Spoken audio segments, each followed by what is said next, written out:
actually named Timm, T-I-M-M. It's a German name.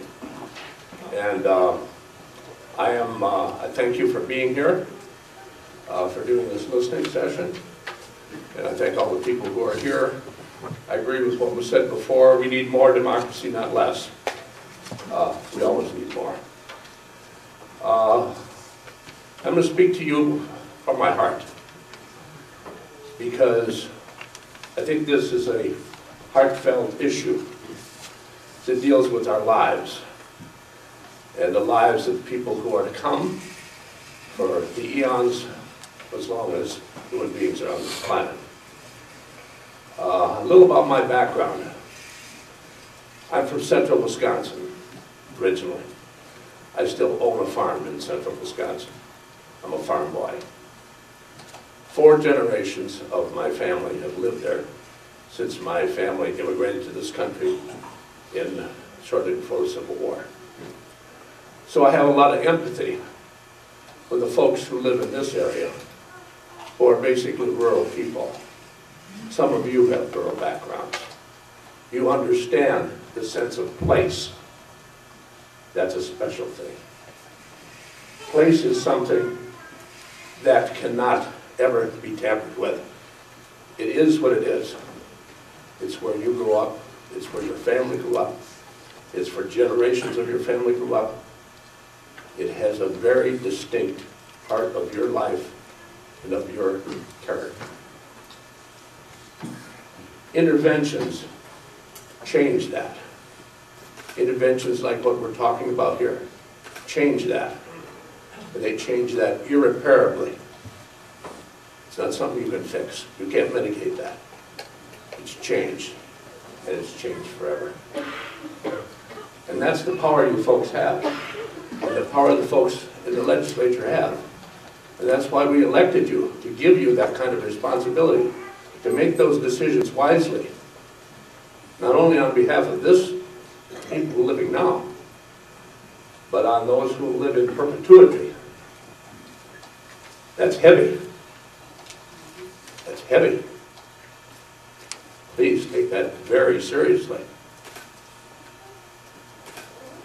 Now there's a lot of also personal interest in this, in that I have traveled to this area.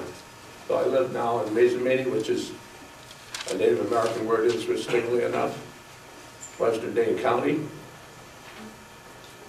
I have spent a great deal of time around this wonderful jewel outside our windows here. This is a unique jewel. I'm sure you'll appreciate. This is the largest body of fresh water by area in the world. I've been around it 3 times. It's an incredibly beautiful place. Mucking with the quality of that water also is an extremely dangerous proposition, because that jewel gets contaminated or damaged, it's damaged forever.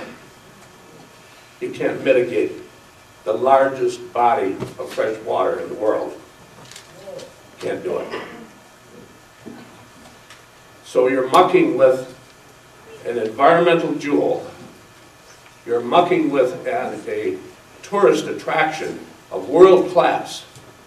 Who's to say what the job creation revolves around this jewel out here in perpetuity, compared with the short time frame of job creation that this mine would pertain to.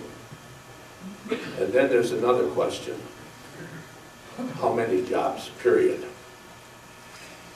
Those of us who know about extractive industries know that it's easy to promise, and it's another thing to deliver.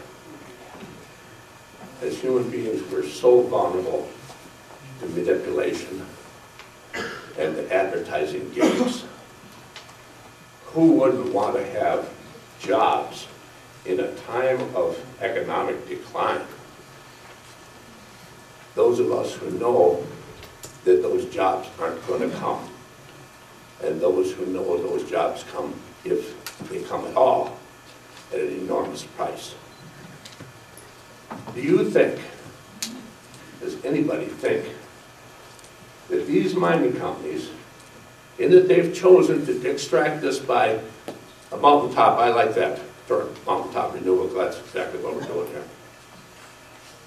Do we think that those companies are going to trust these enormously expensive pieces of equipment to Joe the truck driver? Really? You really think that? Huh? No. They're not going to do that. They're going to bring folks from where else in the world who's an experienced operator to operate those pieces of equipment. They might give a few jobs to gatekeepers at a minimum sort of wage level, but that's not going to really help the economy in this area. This is a bait and switch tactic here. Let's recognize it for what it is. And as a consequence of an enormous price, the jobs for the future, and the quality of our environment, which we've been so proud of. This gentleman over here had a sign up about Gaylord.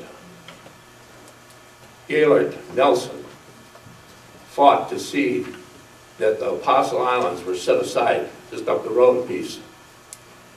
Many people here, I'm sure, have been to those beautiful islands. He fought to preserve them in their pristine condition. And now we're thinking about exposing them to an environmental risk. Is that where we're going? Is that the kind of pathway we're on? Is that the kind of state of Wisconsin you all are willing to vote for? Thank you. Thank you very much for your testimony.